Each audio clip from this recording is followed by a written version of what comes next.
പ്രിയമുള്ളവരെ എല്ലാവർക്കും നമസ്കാരം. ഇന്നത്തെ ഒരു ക്ലാസ്സിൽ നമ്മൾ ഉൾപ്പെടുത്തിയിരിക്കുന്നത് പലരും ചോദിച്ച ഒരു ചോദ്യം, ഏറ്റവും കൂടുതലും അവർ വെട്ടിക്കഴിയുമ്പോൾ ബാക്ക് പീസ് ഇട്ട് വെട്ടിക്കഴിയും ബാക്ക് പീസിൻ്റെ അത്രയും ഒരു ഇറക്കം ഫ്രണ്ട് പീസേ കിട്ടുന്നില്ല, 1.5 ഇഞ്ച് 1 ഇഞ്ചോളം ഇറക്കം കുറഞ്ഞു പോകുന്നു എന്നാണ് പറയുന്നത്. അപ്പോൾ അതിനൊരു വ്യക്തമായ ധാരണ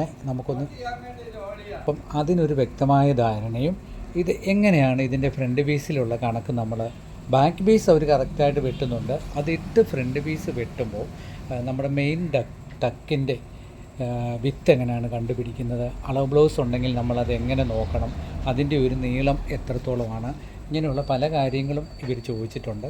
അപ്പം ആ കാര്യങ്ങളൊക്കെ നമ്മൾ എങ്ങനെയാണ് മാർക്ക് ചെയ്യേണ്ടതെന്ന് ഒരിക്കൽ കൂടി ഒന്ന് ഫ്രണ്ടിൻ്റെ മാത്രമായിട്ടൊരു വിശദീകരണമാണ് ഇന്ന് ചെയ്തിരിക്കുന്നത്. അപ്പം നമ്മൾ ഏറ്റവും കൂടുതൽ ഫ്രണ്ട് മാർക്ക് ചെയ്യുന്നത്, അതാണ് ഞാൻ ഈ റെഡ് കളറിൽ ബ്ലൗസ് വെട്ടിയിട്ട് ബ്ലൂ കളറിൽ ഫ്രണ്ട് പീസ് വെട്ടുന്നത് നിങ്ങൾക്ക് കാണിച്ചു തരുന്നത് എത്രത്തോളം അതിൻ്റെ ഒരു ഐഡിയ നമുക്ക് ചെയ്യാം എന്ന് കരുതിയാണ്.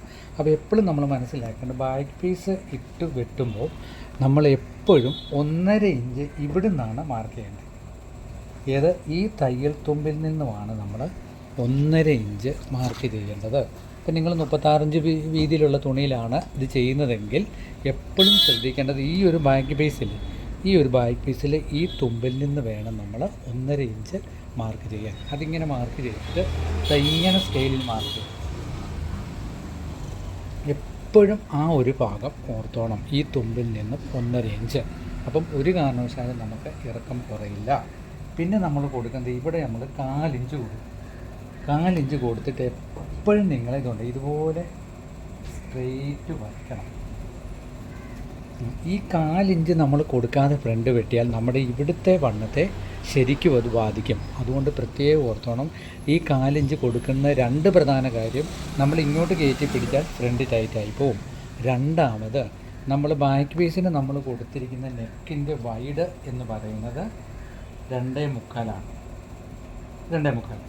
ഇത് മാർക്ക് നമ്മൾ 4 ഇഞ്ച് തള്ളിക്കൊടുത്താലേ നമുക്കിവിടെ 3 ഇഞ്ച് കിട്ടുള്ളൂ. അപ്പോൾ 3 ഇഞ്ച് നമ്മൾ കൊടുത്തു, 1/2 ഇഞ്ച് തയ്യൽ തുമ്പ് തള്ളി 6 ഇഞ്ച് ഫ്രണ്ട് നമ്മൾ മാർക്ക് ചെയ്യണം. 6.25 ഇഞ്ച് ഫ്രണ്ടിനൊക്കെ തീർന്ന് കിട്ടണം. അപ്പം 6 ഇഞ്ച് നമ്മൾ ഇങ്ങനെ തള്ളി നമ്മൾ സ്ക്വയർ ഇങ്ങനെ കൊടുത്തു. സ്ക്വയർ കൊടുത്തിട്ട് ഫ്രണ്ട് ഇങ്ങനെ നമ്മൾ നല്ല കൊടുക്കും. അപ്പോൾ ഈ 4 ഇഞ്ച് തുമ്പ് കൊടുത്തില്ലെങ്കിൽ ബാക്ക് പീസുമായിട്ട് 4 ഇഞ്ച് വ്യത്യാസം ഫ്രണ്ട് കുറഞ്ഞു പോകും. അങ്ങനെ ഫ്രണ്ടിനൊക്കെ നമ്മൾ വെട്ടിയാൽ എന്ത് സംഭവിക്കും, വെട്ടിയാലും ഫ്രണ്ട് വി പോലെ ആയിപ്പോവും. അപ്പം നിങ്ങൾ വെട്ടുമ്പം എപ്പോഴും നിങ്ങൾ നോക്കേണ്ടത് എങ്ങനെയാണ്, ഈ വിത്ത് എപ്പോഴും നോക്കിക്കണം, പ്രത്യേകിച്ച് സ്ട്രെയിറ്റിന്. ഇനി ക്രോസ് കട്ടിങ് ആണെങ്കിൽ നമ്മൾ ഇങ്ങനെ ക്രോസ് ഇടുന്നു എങ്കിലും നമ്മൾ 4 ഇഞ്ച് ഇവിടെ തുമ്പ് കൊടുത്തതിന് ശേഷമാണ് ഇതിങ്ങനെ ക്രോസ് ചെയ്യുന്നത്. ക്രോസ് കട്ടിങ് ആണെങ്കിലും ശരി, സ്ട്രെയിറ്റ് കട്ടിങ് ആണെങ്കിലും ശരി, പ്രധാനമായിട്ടും നമ്മൾ നോക്കേണ്ട 2 കാര്യങ്ങളാണ് തയ്യൽ തുമ്പിടുന്നത്. 1 4 ഇഞ്ച് ഈ ഭാഗത്ത് തള്ളി സ്ട്രെയിറ്റ് മാർക്ക്, 2 നമ്മൾ 1.5 ഇഞ്ച് ഇവിടെ. ഈ 1.5 ഇഞ്ച് ഇട്ടില്ലെങ്കിൽ നമുക്ക് സംഭവിക്കുന്നത് എന്തെന്ന് വെച്ചാൽ നമുക്ക് ഫ്രണ്ടിൻ്റെ ഇറക്കം കുറഞ്ഞു പോകും. അപ്പോൾ നമ്മളിത് മാർക്ക് ചെയ്തു, ഇതേ മാർക്കിൽ തന്നെ ഫ്രണ്ട് മാർക്ക് ചെയ്യണം. ഇനി നമ്മൾ കപ്പ് സൈസ് കൊടുത്തിട്ട് എപ്പോഴും 3 ഇഞ്ച് 3.5 ഇഞ്ച് നമ്മൾ ഫ്രണ്ട് തള്ളി വെട്ടും. അത് തള്ളി വെട്ടുന്നത് എപ്പോഴും നിങ്ങൾ ശ്രദ്ധിച്ചോണം, ഈ മാർക്കിൽ നിന്നുമാണ് 3 ഇഞ്ച് നമ്മൾ തള്ളി വെട്ടുന്നത്. ഇത് ഈ മാർക്കിൽ നമ്മൾ തള്ളി വെട്ടുമ്പോഴും ഒരു കാരണവശാലും ബാക്കിൻ്റെ ഈ ഭാഗത്ത് നല്ല തള്ളുന്നത് നമ്മൾ തള്ളുന്ന ഈ എൻഡിൽ നിന്നുമാണ്. നിങ്ങൾക്ക് സംശയം വരുവാണെങ്കിൽ ഈ മാർക്കിൽ കണ്ട് ഇങ്ങനെ ഒന്ന് മാർക്ക് ചെയ്തിട്ട് ഈ മാർക്കിൽ നിന്നും നമ്മൾ 3 ഇഞ്ച് തള്ളണം, ഇല്ലെങ്കിൽ ഈ മാർക്കിൽ നിന്നും 3 ഇഞ്ച് തള്ളണം. ഏറ്റവും നല്ലത് നമ്മൾ ബാക്ക് പീസിൻ്റെ ഇവിടുന്ന് 3 ഇഞ്ച് തള്ളിക്കൊടുക്കും. തള്ളിയിട്ട് ഇങ്ങനെ വരയ്ക്കും. ഇങ്ങനെ വരയ്ക്കുമ്പോഴാണ് നമുക്ക് ഡാട്ടിൻ്റെ ലൂസ് കിട്ടുന്നത്. അത് പ്രത്യേകം ഓർത്തോണം ഈ ഭാഗത്ത് നിന്ന്. മനസ്സിലായല്ലോ? ഇനി നമ്മൾ ബാഗ് ഇങ്ങനെ വെച്ചിട്ട് 4.5 ഇഞ്ചാണ് ബാൻഡിന് കൊടുക്കുന്നത്. വലിയ ബ്ലൗസാണ് 4.5 കൊടുക്കും. ഇങ്ങനെ ഈ 4.5 നമ്മൾ ഇങ്ങനെ കൊടുക്കും. ഇങ്ങനെ സ്ട്രെയിറ്റ് ലൈൻ വരച്ചിട്ട് നമ്മൾ 4.5 ഇവിടെ കൊടുക്കുമ്പോൾ നമുക്ക് ബാക്ക് പീസ് മാറ്റാം. ഇങ്ങനെ ഫ്രണ്ട് പീസാണെന്നൊരു സങ്കല്പം. ഫ്രണ്ട് പീസാണെന്ന് സങ്കല്പിക്കും. നിങ്ങൾ അളവ് ബ്ലൗസ് വെച്ചാണ് വെട്ടുന്നതെങ്കിൽ ഇങ്ങനെ ഹുക്ക് ഇട്ടിട്ട് മൊത്തം ഹുക്ക് വിടണം. മൊത്തം ഹുക്ക് ഇട്ടതിന് ശേഷമേ ഉള്ളൂ നിങ്ങൾ എന്ത് ചെയ്യണം, ഇത് ഡാർട്ടിൻ്റെ വിത്ത് നമ്മൾ അളവ് ബ്ലൗസിൽ നിന്ന് അളക്കുവാണെങ്കിൽ ഇട്ടിട്ട് കയറുന്നില്ല, നോക്കാം. ഓക്കെ,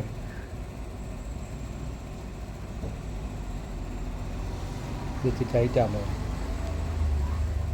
ഇവിടെ നോക്കണം. അത് കയറി ഇങ്ങനെ നമ്മൾ മൊത്തം ഹുക്ക് വിടണം.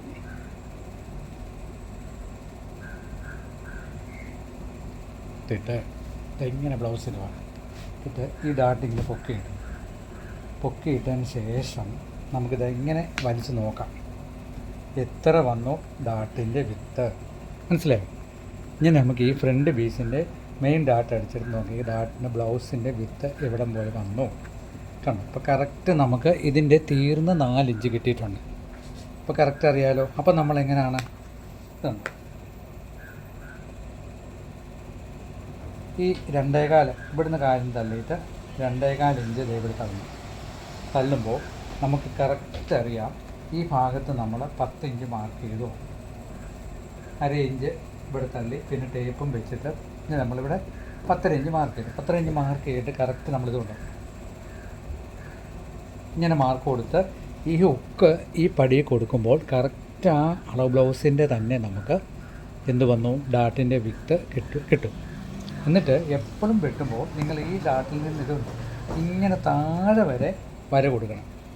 താഴെ വരെ, ഈ താഴെ വരെ വര കൊടുക്കുന്നതിൻ്റെ ഉദ്ദേശം എന്തെന്ന് പറഞ്ഞാൽ നമ്മളിവിടുന്ന് 3/4 ഇഞ്ച് താത്തും 1/4 ഇഞ്ച് കുറച്ചുമാണ് നമ്മൾ ഈ ബെൽറ്റ് പീസ് വെട്ടുന്നത്. ബെൽറ്റ് പീസിൻ്റെ ഈ ഭാഗത്ത് നമ്മൾ 1/4 ഇഞ്ച് എടുത്ത് കളയുന്നത്. അപ്പം ഈ സെൻറ്റർ വശം, അതായത് ഫ്രണ്ടിൻ്റെ ഈ സെൻറ്റർ എന്ന് പറഞ്ഞ ഡാർട്ടിൻ്റെ സെൻറ്ററാണ്. ഈ ഡാർട്ടിൻ്റെ സെൻറ്റർ വരുന്നിടത്ത് നമ്മുടെ ഈ ക്രോസ് നിൽക്കണം. പിന്നെ എന്നിട്ട് ഇവിടുന്ന് നമ്മൾ 4 ഇഞ്ചും എടുക്കും, ഇങ്ങനെ 1/2 ഇഞ്ച് ഈ ഭാഗത്തു നിന്നാണ് ഇവിടെ 3/4 ഇഞ്ച് വരുന്ന പോലെയാണ് ഇവിടെ എടുക്കുന്നത്. പിന്നെ ഫ്രണ്ട് വെട്ടുമ്പോൾ നമ്മൾ എന്ത് ചെയ്യും, ഈ ഡാർട്ട് വരെ എടുക്കും. അപ്പം ഇത് തമ്മിൽ വരുന്നൊരു വ്യത്യാസമുണ്ട്. തമ്മിൽ വരുന്ന വ്യത്യാസം ഏറ്റവും കൂടുതൽ 3/4 ഇഞ്ച് വരും. മനസ്സിലാവും? ഈ മുക്കാലും ഈ ഫ്രണ്ട് പീസും ബെൽറ്റ് പീസും തമ്മിലുള്ള തയ്യൽത്തുമ്പും ഒരു 3/4 വരും. അതെങ്ങനെയാണെന്ന് വെച്ചാൽ ബെൽറ്റ് നമ്മൾ അടിക്കുമ്പോൾ ഇവിടെ പിടിക്കും, കാലിൻ്റെ ഇവിടെയും തുമ്പ് പിടിക്കും, ഇതിന് ഇവിടെയും പിടിക്കും. ഇത് തമ്മിലുള്ള തുമ്പും ഇവിടുത്തെ തുമ്പും കൂടെ നമുക്ക് കിട്ടുന്നതിന് വേണ്ടിയാണ് ഈ 1.5 ഇഞ്ച് നമ്മൾ കൂടുതലിടുന്നത്. എപ്പോഴും അത് ഓർത്തോണം. ഈ ബാക്ക് പീസ് ഇട്ടിട്ട് നമ്മൾ 1.5 ഇഞ്ച് ഇവിടെ കൂട്ടി വെട്ടുന്നതിൻ്റെ ഉദ്ദേശം എന്തെന്ന് പറഞ്ഞാൽ മെയിൻ ബെൽറ്റിന് നമ്മൾ ഇവിടെ തുമ്പ് പിടിക്കും, അങ്ങനെയും 1/4 ഇഞ്ച് ഒരു പോയിൻ്റ് പോകും, ഇവിടെ പിടിക്കും, ഇവിടെയും 1/4 ഇഞ്ച് ഒരു പോയിൻ്റ് പോകും. പിന്നെ നമ്മൾ ഈ ഡാർട്ടിൻ്റെ ഇവിടെ നിന്നല്ലേ നമ്മൾ ഈ ബെൽറ്റ് ജോയിൻറ്റ് കൂട്ടിച്ചേർക്കുന്നത്. ഇങ്ങനെ ഈ 3 തുമ്പും കൂടെ പോകുമ്പോഴാണ് 1.5 ഇഞ്ച് നമുക്ക് കുറയുന്നത്. ആ കാര്യം പ്രത്യേകം ശ്രദ്ധിച്ചോണം. അത് കൊടുത്തില്ലെന്നുണ്ടെങ്കിൽ തീർച്ചയായിട്ടും നമുക്ക് എന്ത് സംഭവിക്കും, ഫ്രണ്ട് നിങ്ങൾ പറഞ്ഞ പോലെ തന്നെ ഫ്രണ്ട് പീസ് ഇറക്കം കുറഞ്ഞു പോകും. ബാക്ക് പീസേ നമ്മൾ അളക്കുമ്പോൾ എപ്പോഴും നമ്മൾ ഉദ്ദേശിച്ച ഇറക്കം കിട്ടും, പക്ഷേ ഫ്രണ്ട് പീസേ നമുക്ക് ഇറക്കം കിട്ടത്തില്ല. പിന്നെ അളവ് ബ്ലൗസ് വെക്കുമ്പോൾ നമ്മൾ പ്രത്യേകം സൂക്ഷിക്കേണ്ട ഒരു കാര്യമാണ് ഇതുണ്ട്. ഈ മാർക്ക് ചെയ്യുമ്പോൾ ഈ ഒരു ലെങ്ത് ഡാർട്ടിൻ്റെ ഈ ഒരു ലെങ്ത് ഉണ്ട്, ഫ്രണ്ട് ഡാർട്ട് കൊടുത്തിരിക്കുന്ന ഈ ഒരു ലെങ്ത് നമുക്ക് കൃത്യം ആയില്ലെന്നുണ്ടെങ്കിൽ ഏറ്റവും പ്രധാനമായിട്ട് സംഭവിക്കുന്നത് നമുക്ക് എന്താണെന്ന് പറഞ്ഞാൽ നമ്മുടെ ഫ്രണ്ട് താഴും. ഇവിടെ ചുളിവ് വരികയും ഇവിടെ കുറവ് വരികയും ഈ ഫ്രണ്ട് താഴുമ്പോൾ ബാക്ക് പീസ് ഷോൾഡർ സെൻറ്റർ തെറ്റി ഫ്രണ്ടിലോട്ട് മറിഞ്ഞു വരാനുള്ള സാധ്യതയുണ്ട്. ആ സാധ്യത വന്നാൽ നമുക്ക് സംഭവിക്കുന്നത് എന്താണെന്ന് പറഞ്ഞാൽ ബ്ലൗസ് ഇതുണ്ട് ഈ ഭാഗത്തെ ഈ സെൻറ്റർ ഫ്രണ്ടിലോട്ട് താന്നു വരും. ഈ ഡാട്ട് ഒരുപാട് താന്നു പോയാൽ കാരണം അത് താങ്ങാൻ പറ്റാതെ വരുമ്പോൾ എന്ത് പറയും, ബാക്ക് സൈഡ് ഷോൾഡറിൽ നിന്ന് വലിഞ്ഞു വരും. ഈ ബാക്ക് സൈഡ് ഫ്രണ്ടിലോട്ട് വലിഞ്ഞു വരുമ്പോൾ കൈയുടെ സെൻറ്റർ പുറകോട്ട് മറിയുമ്പോഴാണ് ഏറ്റവും കൂടുതൽ നമ്മൾ കൈക്കുഴിയുടെ ഭാഗത്ത് ചുളിവുകൾ വരുന്നത്. അപ്പോൾ ഏതൊരു ബ്ലൗസിൻ്റെയും ഫ്രണ്ട് ഭാഗത്തെ ഏറ്റവും വലിയ ഫിനിഷിങ്ങിൻ്റെ ഒരു ഘടകമെന്ന് പറയുന്നത് ഈ മെയിൻ ഡാട്ടാണ്. ഇത് കുറഞ്ഞു പോയാലും കൂടിപ്പോയാലും പ്രശ്നമാണ്. അത് കഴിവതും നിങ്ങളുടെ അടുത്ത് മെഷർമെൻറ്റ് എടുക്കാൻ വരുവാണെങ്കിൽ കൃത്യമായിട്ട് നിങ്ങൾ മെഷർമെൻറ്റ് അളന്നെടുക്കുകയും അളവ് ബ്ലൗസാണ് അളവ് ബ്ലൗസ് വെച്ച് കൃത്യമായിട്ട് മാർക്ക് ചെയ്യുന്ന കാര്യം ഞാനൊന്ന് കാണിച്ചു തന്നു. എങ്കിലും നിങ്ങൾ ഇങ്ങനെ തന്നെ മാർക്ക് ചെയ്യണം. ഇതിട്ട് നിങ്ങൾക്ക് മാർക്ക് ചെയ്യാവുന്നതേ ഉള്ളൂ. 1/2 ഇഞ്ച് തള്ളിയിട്ട് ഇതിട്ടിട്ട് ഷോൾഡറിൻ്റെ ഇവിടെ തുമ്പ് നോക്കിയിട്ട് ഇങ്ങനെ പിടിച്ച് നോക്കണം. കണ്ടോ, ഇങ്ങനെ തന്നെ ചെരിച്ച് പിടിക്കണം. അപ്പോൾ നമ്മൾ ഡാട്ട് എന്തെങ്കിലും മാർക്ക് ചെയ്തിട്ടുണ്ടെന്ന് വ്യത്യാസം വരും. നമുക്കുണ്ടെങ്കിൽ അറിയാൻ പറ്റും. ഇല്ലെങ്കിൽ നിങ്ങൾ എന്താ ചെയ്യുന്നത്, ഈ ടേപ്പ് ഇങ്ങനെ താഴെ ഇടുക. ടേപ്പ് ഇങ്ങനെ തന്നെ ടേബിളേ ഇടുന്നു. ഇട്ടിട്ട് 2 പീസ് ഈ ടേപ്പിൻ്റെ ഇവിടുന്ന് പിടിച്ചിട്ട് ക്രോസ് ചെയ്ത് പിടിച്ചാൽ നമുക്ക് കറക്റ്റ് 10 ഇവിടുന്ന് ഇങ്ങനെ ക്രോസ് ചെയ്ത് പിടിച്ചാൽ എത്ര വരും? 12.25. അങ്ങനെ നിങ്ങൾ നോക്കാം. ഈ 2 വിധത്തിലും നോക്കി വേണം ഫ്രണ്ട് പീസ് ക്ലിയർ ചെയ്യാൻ. ഇപ്പോൾ ഈ വീഡിയോ കണ്ടതിന് ശേഷം ഇനി ഇതിനെന്തെങ്കിലും നിങ്ങൾക്ക് ഡൗട്ടൊന്നും തോന്നുവാണെങ്കിൽ നിങ്ങൾ ചോദിക്കേണ്ടത് ഫ്രണ്ട് പീസിനെ പറ്റി മാത്രമുള്ള കമൻറ്റുകൾ ഇടുവാണെങ്കിൽ പെട്ടെന്ന് ഞാൻ പറഞ്ഞു തരാം. ഇനി അതല്ല കോമൺ ആയിട്ട് ചോദിക്കാനുള്ള കമൻറ്റുകൾ ഇട്ടാലും കുഴപ്പമൊന്നുമില്ല, ഇടുക. ഇപ്പോൾ ഇന്നത്തെ ഒരു ക്ലാസ് ഇത്രയേ ഉള്ളൂ, നമ്മൾ ചെയ്യുന്നതുള്ളൂ.